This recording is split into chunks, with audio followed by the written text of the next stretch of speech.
প্রিয় দর্শক, আমরা এই মুহূর্তে আছি সুনামগঞ্জ জেলার রিটার্নিং কর্মকর্তা অফিসের সম্মুখে। এখানে এইমাত্র উপস্থিত হয়েছেন সুনামগঞ্জ 4 আসনের বিএনপি মনোনীত প্রার্থী অ্যাডভোকেট ইসলাম নুরুল।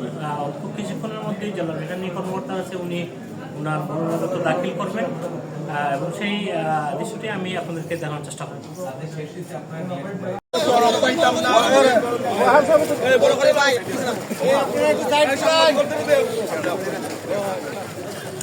আচরণবিধি কোনো অবস্থাতে আমরা লঙ্ঘন দিতাম না।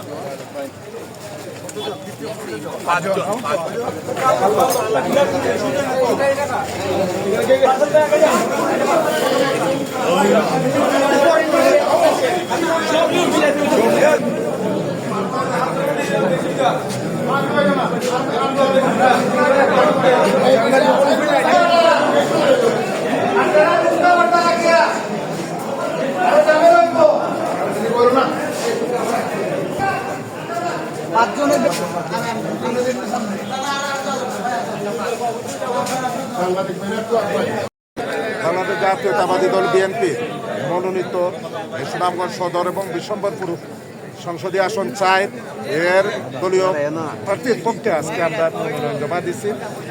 আগামী 12 ফেব্রুয়ারি যে নির্বাচন শান্তিপূর্ণভাবে আমাদের এই উৎসবমুখরভাবে আগামী 12 তারিখের নির্বাচনটি যাতে আমরা সফলভাবে সুষ্ঠুভাবে হয় তাই সবাইকে আহ্বান জানাচ্ছি।